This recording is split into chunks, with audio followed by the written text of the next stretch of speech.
देखिए अपन इसमें सदिशों के गुणधर्म जान रहे थे। उन सदिशों के ये कह सकते हैं, सदिशों गुणधर्म क्या अपन जान रहे थे, सदिशों के सदिश गुणनफल के गुणधर्म जान रहे थे। जो सदिशों के सदिश गुणनफल के जो गुणधर्म थे उनमें अपन ने 5 गुणधर्म अपन ने जान लिए थे। पहला गुणधर्म अपन ने इसके अंदर पढ़ा था कि ये क्रम विनिमय नियम की पालना नहीं करता, यानी सदिश गुणनफल के गुणधर्म की बात कर रहे हैं। दूसरा, ये बंटन नियम की पालना करता है। तीसरा अपन ने जाना था कि समांतर सदिशों का सदिश गुणनफल सदैव 0 होता है। फिर चौथा अपन ने जाना कि तुल्य सदिशों का भी सदिश गुणनफल 0 होता है। और पांचवा अपन ने जाना था लंबवत सदिशों का सदिश गुणनफल, और उसी में जाना था एकांक सदिश के लिए भी। इससे पहले अपन ने इसके अंदर जान लिया था कि सदिशों का सदिश गुणनफल है क्या, यानी वज्र गुणनफल किसे कहते हैं। वज्र गुणनफल में एकांक जो सदिश आ रहा था जो कि तल के लंबवत है, उसकी दिशा ज्ञात करने के नियम भी अपन ने इसके अंदर ज्ञात किए थे। दिशा ज्ञात करने के नियम ज्ञात करने के साथ साथ फिर अपन ने इसमें उसके गुणधर्मों की चर्चाएं की थी। 5 गुणधर्म के बाद नंबर 6 जो इसकी प्रॉपर्टी है उसकी अपन बात कर रहे हैं, जो कि सबसे इंपॉर्टेंट पार्ट है ये नंबर 6 सदिश गुणनफल का, और वो है 2 सदिशों का सदिश गुणनफल।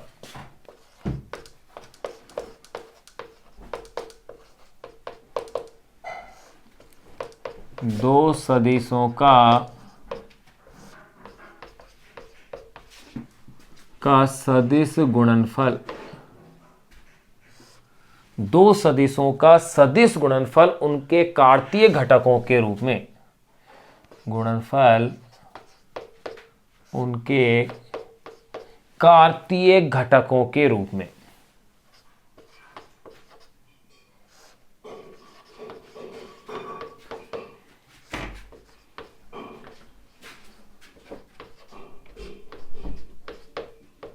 उनके कार्तीय घटकों के रूप में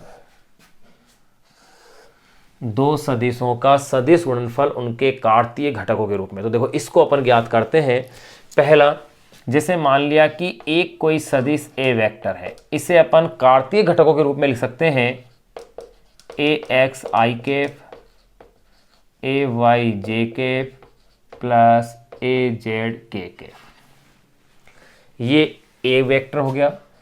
और बी वेक्टर को आप लिख सकते हैं बी एक्स आई कैप, बी वाई जे कैप, बी जेड के कैप। ये अगर ए वेक्टर बराबर ये हो और बी वेक्टर बराबर ये हो तो देखिए अब आपको ज्ञात करना है इसके अंदर ए वेक्टर क्रॉस बी वेक्टर को, यानी इनका वज्र गुणनफल। और इसको ज्ञात करने की सबसे अच्छी विधि है वो है सारणिक विधि, और उस सारणिक विधि का ही अपन इसके अंदर क्या करेंगे, उपयोग करेंगे। तो देखो सारणिक विधि के अनुसार अपन क्या करते हैं, इनको सारणिक फॉर्मेट के अंदर इस तरह से आप लिख दीजिए। देखो ए क्रॉस बी का मतलब यहां मैं ले लेता हूं I cap, J cap, K cap.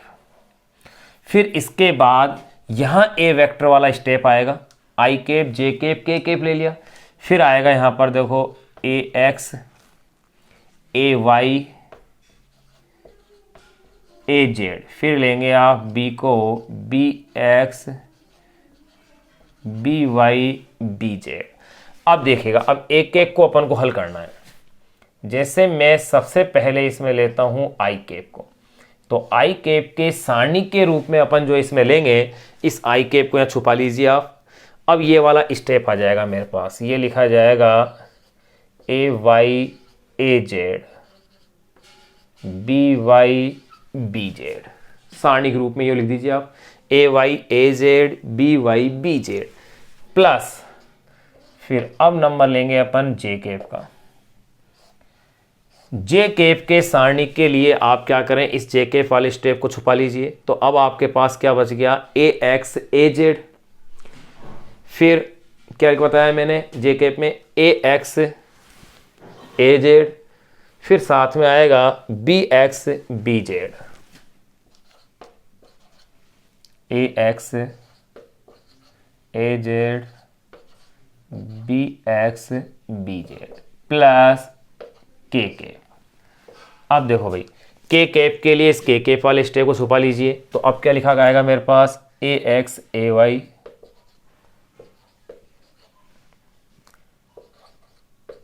B X B Y, ये लो, यहां सारणिक फॉर्मेट में लिख दिया। अब इससे आगे फिर मैं इसे सोल्व करता हूं,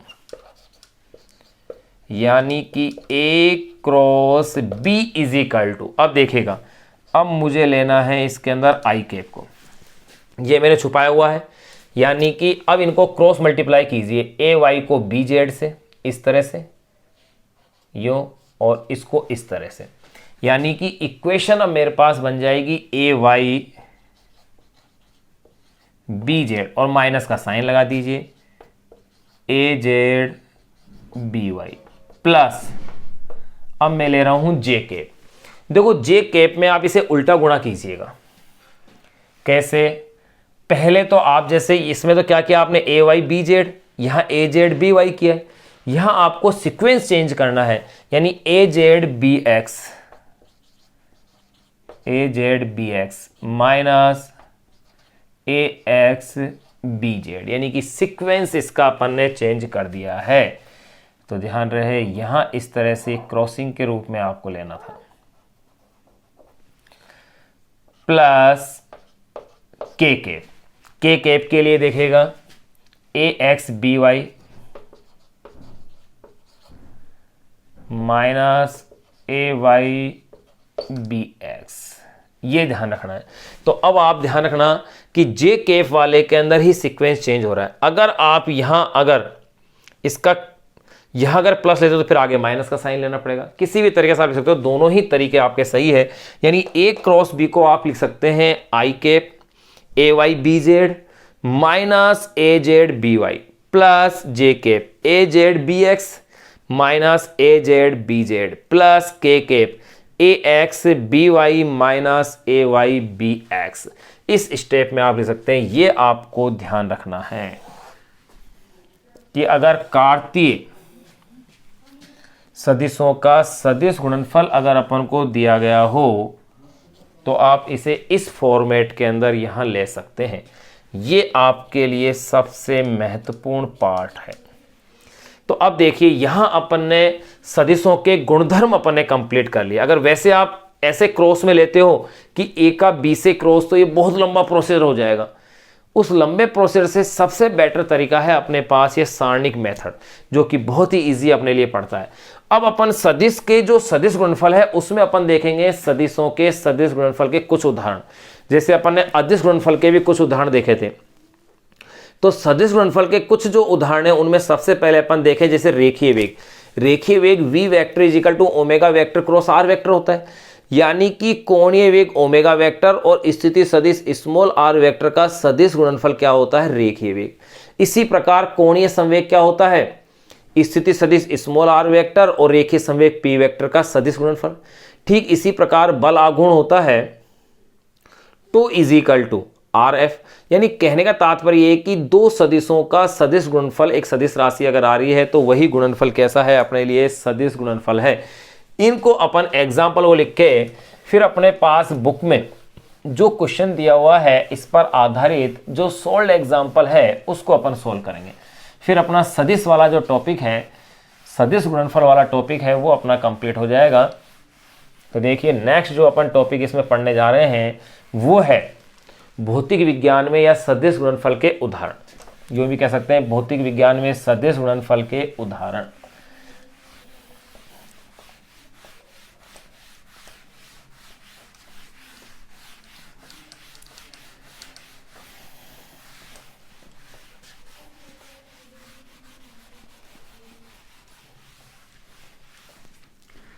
लो अब अपन देखते हैं सदिश गुणनफल के उदाहरण।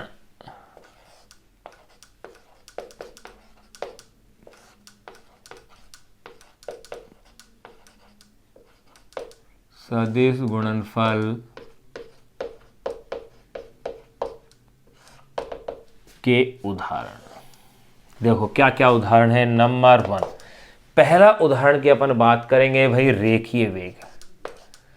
रेखीय वेग है क्या, मैंने अभी थोड़ी देर पहले बताया कि रेखीय वेग कोणीय वेग, रेखीय वेग v वेक्टर। देखो कोणीय वेग v वेक्टर और स्थिति सदिश स्मॉल r वेक्टर का क्या है, सदिश गुणनफल। तो देखिए अपन लिख दें कोणीय वेग ओमेगा वेक्टर। ध्यान रहे कोणीय वेग ओमेगा के बारे में अपन वृत्तीय गति या यूं कह सकते एक चैप्टर अपन ने पढ़ा था तल में गति, चैप्टर नंबर 4, वहां अपन इसको अच्छे से जान चुके थे। लेकिन यहां एक बार फिर से अपन इस पॉइंट को डिस्कस करेंगे क्योंकि इन पॉइंट कोणीय विस्थापन, कोणीय वेग और कोणीय त्वरण के बगैर अपन इस चैप्टर में आगे बढ़ नहीं सकते, इसलिए इनको एक बार फिर से यहां डिस्कस अपन करना पड़ेगा। तो देखिएगा कोणीय वेग ओमेगा वेक्टर वे स्थिति सदिश स्मॉल r वेक्टर का सदिश गुणनफल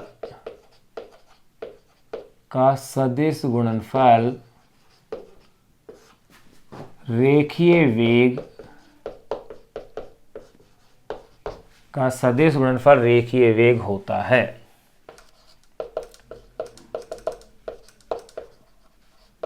अतः रेखीय वेग v vector is equal to omega vector cross r vector.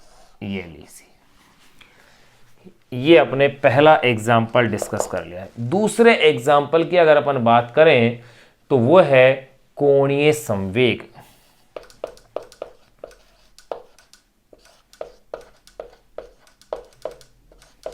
जिसे कि j वेक्टर या l वेक्टर के द्वारा दर्शाया जाता है। यह है क्या, देखिएगा स्थिति सदिश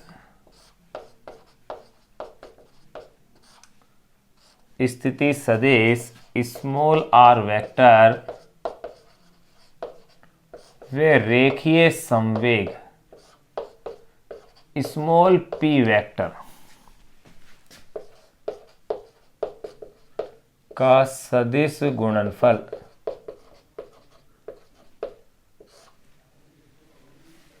रेखीय संवेग स्मॉल p वेक्टर का सदिश गुणनफल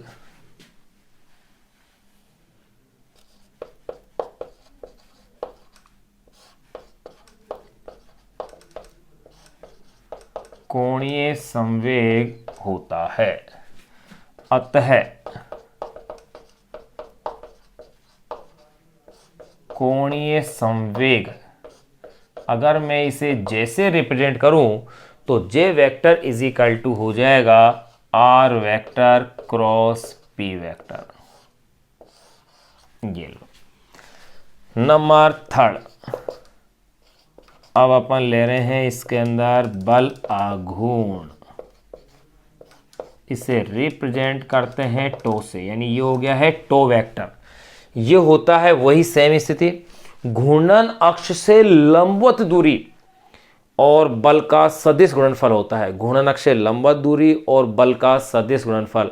अब घूर्णन अक्ष से लंबवत दूरी क्या है, एक तरह से स्थिति सदिश। तो देखिए स्थिति सदिश स्मॉल r वेक्टर वे बल F वेक्टर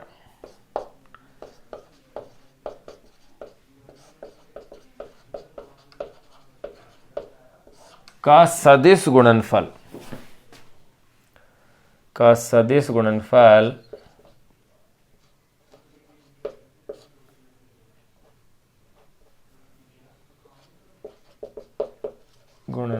बल आघूर्ण होता है। अतः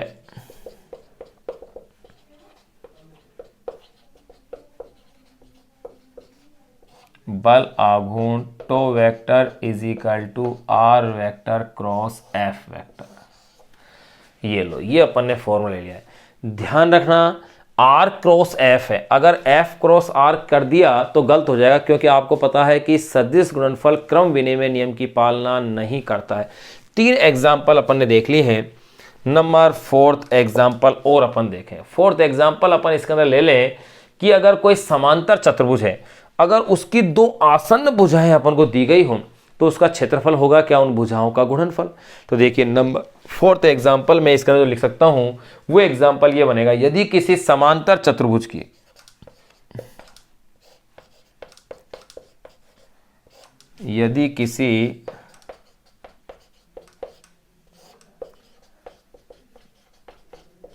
समांतर चतुर्भुज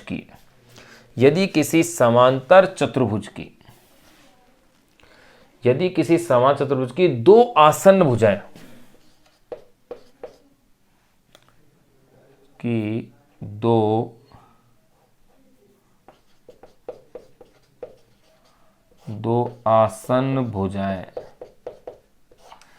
यदि किसी समांतर चतुर्भुज की दो आसन्न भुजाएं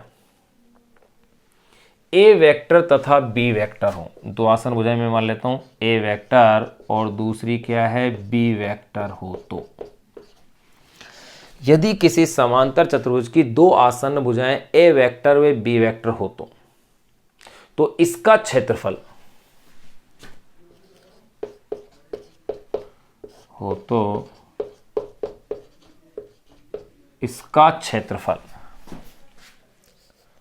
S vector is equal to क्या होगा, A vector cross B vector. ध्यान रहे कि क्षेत्रफल को यहां अपन किससे रिप्रेजेंट कर रहे हैं, एस वेक्टर से।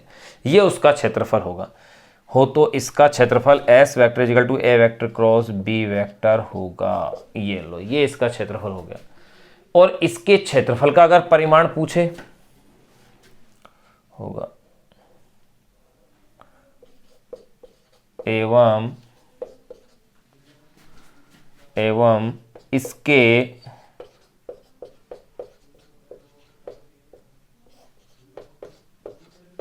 क्षेत्रफल का परिमाण, इसका क्षेत्रफल S vector equal to A vector cross B vector होगा एवं इसके क्षेत्रफल का जो परिमाण होगा वो ये लिखा जाएगा S is equal to A cross B, और ये इसके साथ क्या लगा दें आप, मापांक, यानी उसका मॉडुलस हो गया है। ये समांतर चतुर्भुज का क्षेत्रफल हो गया।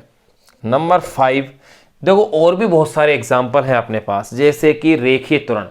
रेखीय त्वरण होता है कोणीय त्वरण और स्थिति सदिश का सदिश गुणनफल, लेकिन अपन यही काफ़ी है। एक एग्जाम्पल और देख लें अपन चाहे तो, वो एग्जाम्पल अपन ले सकते हैं, यदि किसी त्रिभुज की आधार भुजा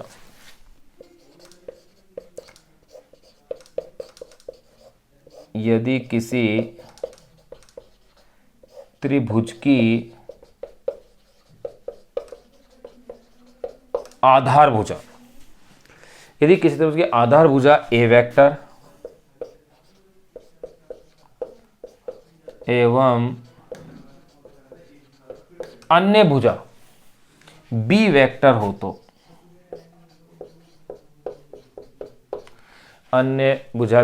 हो तो त्रिभुज का क्षेत्रफल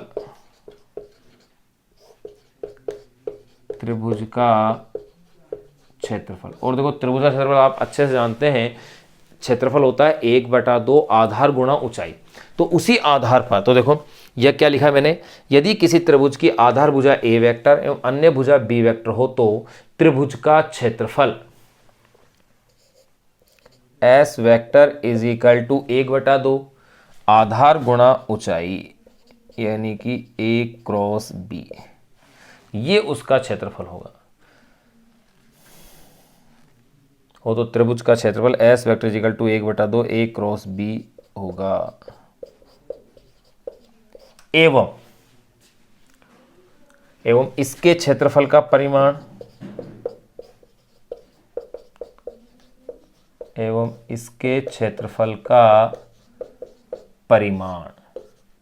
एस वेक्टर का परिमाण, या इसे केवल अपन एस भी लिख सकते थे, वो हो जाएगा 1/2 ए क्रॉस बी का मॉडुलस। ये लो, यहां अपने पास 5 एग्जाम्पल्स हो गए। देखो यहां इसमें से ये जो एग्जाम्पल अपन ने अभी पढ़ा है रेखीय वेग वाला, एक ये और ये, तीनों ही संबंध अपन को इसी चैप्टर में डिराइव भी करने हैं, यानी इन फॉर्मूलों को अपन को क्या करना है, व्युत्पन्न करना है। एक बार आप इनका स्क्रीनशॉट ले लें या इनको एक बार ऐसी एजिट ऐसे कैसे आप नोट कर लें। चलो एक एग्जांपल और लिख लेते हैं अपन, वो है रेखीय त्वरण का, ताकि इसके एग्जांपल्स यहाँ अपने पास कंप्लीट हो। देखिए, रेखीय वेग और कोणीय वेग में संबंध जो अपन ने लिखा है, इसको अपन को व्युत्पन्न भी करना है।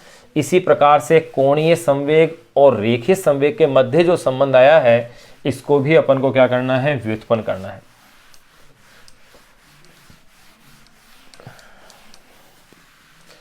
तो अपन अब सबसे पहले जो नेक्स्ट देख रहे हैं, 6 एग्जाम्पल और लिख लेते हैं। नंबर 6, छठा एग्जाम्पल ले लेता हूं मैं, रेखीय त्वरण। इसे रिप्रेजेंट करेंगे स्मॉल a वेक्टर से। तो देखो ये होता क्या है, कोणीय त्वरण अल्फा और स्थिति सदिश स्मॉल r वेक्टर का जो सदिश गुणनफल होगा वही कहलाएगा रेखीय त्वरण स्मॉल a वेक्टर। तो देखो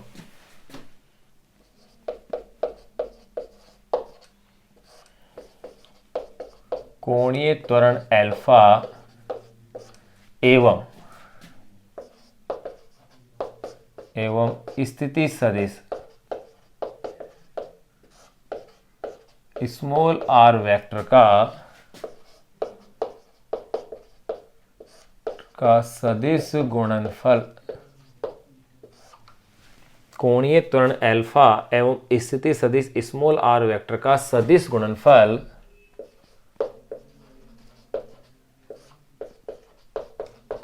गुणनफल रेखीय त्वरण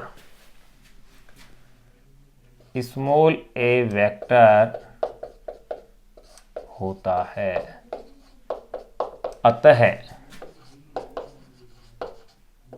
रेखीय त्वरण small a vector is equal to formula हो गया है alpha vector cross r vector. ये लो, ये एग्जाम्पल भी अपन ने कंप्लीट कर लिया है। तो देखो अपन ने दो सदिशों के सदिश गुणनफल यानी वज्र गुणनफल के सारे कॉन्सेप्ट अपन ने यहां क्लियर कर लिए हैं। अब इस पर आधारित एक जो आंकिक उदाहरण अपनी बुक में दिया हुआ है, एग्जाम्पल नंबर 7.4 यानी 7वें चैप्टर का 4th नंबर का एग्जाम्पल है, उसे अपन सोल्व करते हैं। वो एग्जाम्पल इतना अच्छा इसलिए है क्योंकि उस एग्जाम्पल के अंदर सदिश गुणनफल तो पूछा ही है, साथ में अदिश गुणनफल की भी जानकारी उन्होंने चाहिए, यानी सदिश गुणनफल और अदिश गुणनफल दोनों का ही मान उसमें पूछा गया है। तो यानी एक ही क्वेश्चन में दोनों गुणनफल अपने पास उसमें क्लियर हो जाएंगे। तो देखिए उस क्वेश्चन को और अपन सोल्व करते हैं।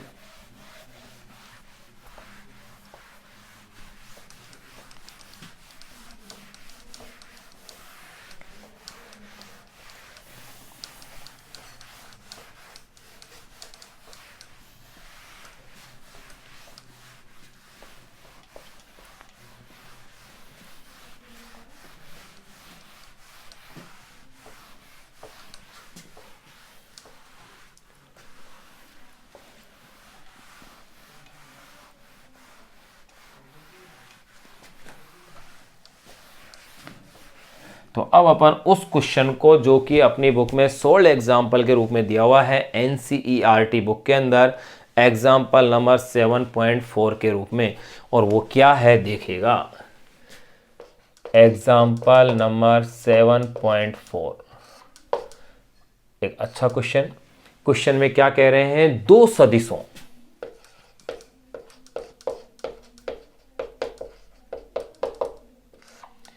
सदिशों small a vector is equal to ये दे रहे हैं 3i cap minus 4j cap, 3i cap minus 4j cap plus 5k cap plus 5k cap एवं small b vector is equal to minus 2i cap minus 2i cap plus j cap plus j cap minus 3k cap. दो सदिशों small a vector is equal to 3i cap minus 4j cap plus 5k cap एवं small b vector is equal to minus 2i cap plus j cap minus 3k cap के अदिश एवं सदिश के अदिश एवं सदिश, अदिश एवं सदिश गुणनफल ज्ञात कीजिए।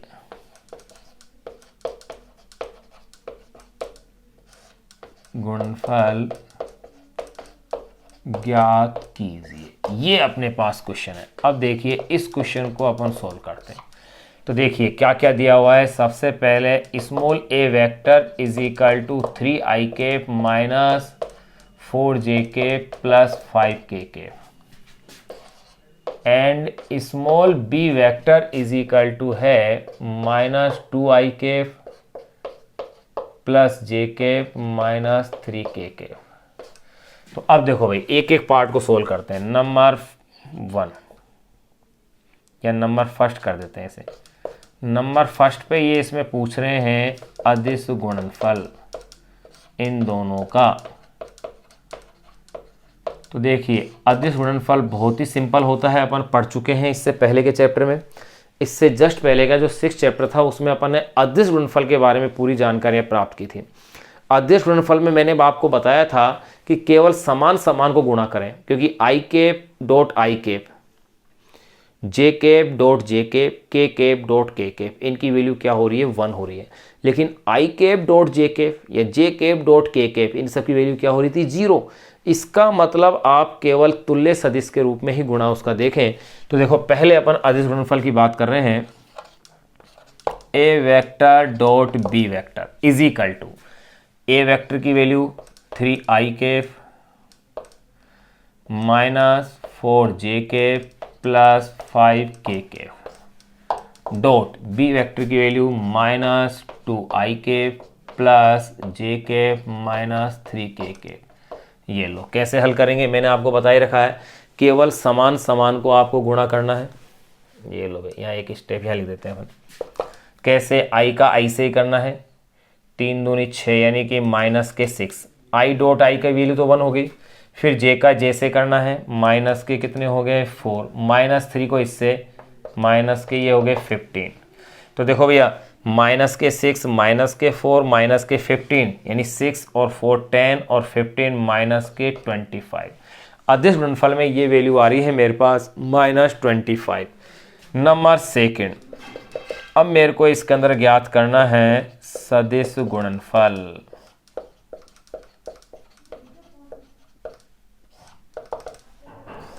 अगर मुझे इन दोनों का सदिश गुणनफल निकालना है तो देखिए ए वेक्टर क्रॉस बी वेक्टर की मुझे वैल्यू निकालनी है। तो इसका मैंने आपको तरीका भी थोड़ी देर पहले ही बताया है कि इसका तरीका है आप इसे सारणिक रूप से आप हल करें।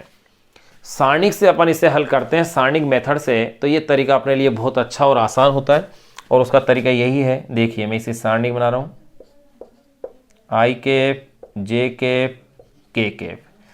फिर इसके बाद ए की वैल्यू लें। ए में क्या क्या है मेरे पास, यहाँ पर देखिएगा 3 माइनस 4 प्लस 5। फिर बी में आ जाओ माइनस 2 1 और माइनस के 3। हो गया क्लियर। अब इसको मुझे सोल्व कर लेना है। ये लो कैसे सोल्व करूँगा, देखो आई कैप, इसको मुझे छुपा लेना है। -4 -3 प्लस के कितने हो जाएंगे 12, 5 माइनस ये हो गया माइनस के 5 ये हो गया प्लस जे कैप। अब आ जाओ जे वाले को छुपा लीजिए, इसको उल्टा करना है 5 को -2 से, तो माइनस के 10 कितने हो गए माइनस के 10 और माइनस के ये हो जाएंगे यहाँ पर 9, क्योंकि 3 × 3 9। तो देखो ध्यान रखना भैया माइनस के 9 हो रहे हैं, 3 × 3 माइनस के 9 और आगे पहले से ही क्या है भाई माइनस और है। ये लो माइनस के 9 ऐसे लिख दें अपन, plus K cap.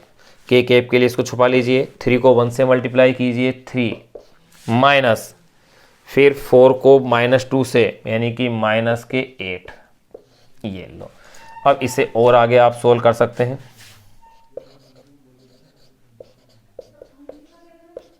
A cross B is equal to 12 minus 5, 12 में से अगर 5 आप घटाते हैं तो ये रह गए हैं प्लस के 7, यानी कि प्लस के 7 आई कैप ये हो गए, माइनस के 10, माइनस में प्लस हो गए, प्लस के 9 और माइनस के 10 यानी कि माइनस का जे कैप यहाँ रह गया मेरे पास।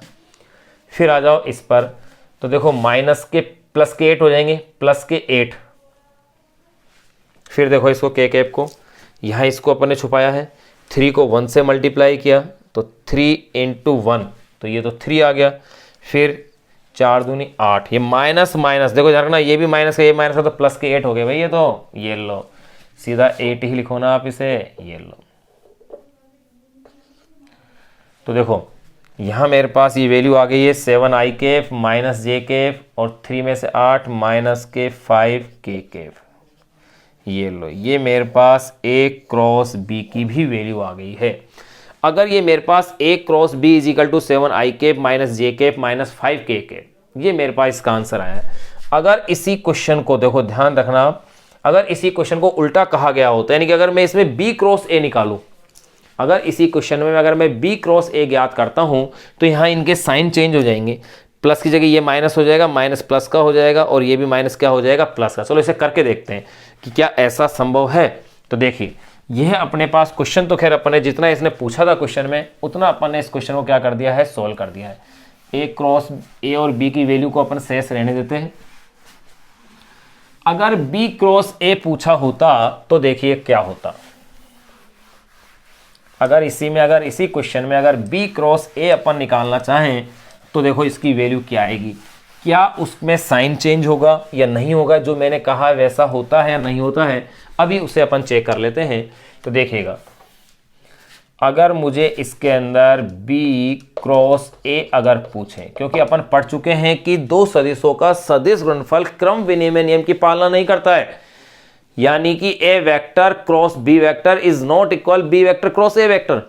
तो देखो B क्रॉस A की वैल्यू ले रहा हूं मैं, तो पहले मैं क्या लूंगा, ये सारणिक फॉर्मेट लूंगा, सारणिक फॉर्मेट लूंगा, तो यहां आई cap J cap K cap, पहले कौन है B, यानी कि -2 +1 -3, फिर आ जाए उसके बाद A है, तो ये हो गया है 3 -4 +5। अब देखिएगा आई कैप, इसको आप छुपाइए, 1 5 ये हो गए हैं, माइनस माइनस प्लस के हो जाएंगे, तो प्लस के कितने हो गए हैं 12, फिर प्लस जे के, आप इसको छुपाइए, 3 × 3 माइनस के हो गए हैं 9, फिर ये हो जाएंगे माइनस के 10, कैसे, -2 × +5 माइनस के 10 प्लस के कैप। ध्यान रहे भाई जे कैप के अंदर कैसा करते हैं अपन, मल्टीप्लाई उल्टा करते हैं, 3 × 3 9, फिर ये, फिर आ जाओ के कैप में, के कैप में इसको आपने लिया तो -2 -4, तो ये हो गया है प्लस के 8, फिर आ जाओ -1 × 3, ये आ गया है 3, यानी कि मेरे पास ये वैल्यू आ गई 5 - 12 -7 आई कैप। फिर यहाँ देखो माइनस माइनस प्लस के 10 हो गए, प्लस के 10 में से 1 गया तो ये लो प्लस का जे कैप आ गया, फिर 8 में से 3 गए प्लस के 5 के कैप, यानी कि B cross A vector is equal to ये आ गया है। तो आप गौर कीजिए, जबकि मेरे पास ये आ गया है 7 I cap plus J cap plus 5 K cap, जबकि मेरे पास अगर मैंने जब देखा था कि A क्रॉस B इसकी जो वैल्यू थी वो थी 7 I cap minus J cap minus 5 K cap. तो ये चीज़ क्लियर हो गई कि ये क्रम विनिमय नियम की पालना नहीं करता है दो सदिशों का सदिश गुणनफल। यहाँ पर भी अपन ने इसको प्रूफ कर दिया है। अब इसके नेक्स्ट जो आगे के पॉइंट अपने सिलेबस में दिए हुए हैं उनको अपन अब डिस्कस करेंगे। एक एग्जाम्पल था जो कि सदिश गुणनफल और अदिश गुणनफल दोनों को व्यक्त कर रहा था, जिसको कि अपन ने जो है सोल्व कर लिया है।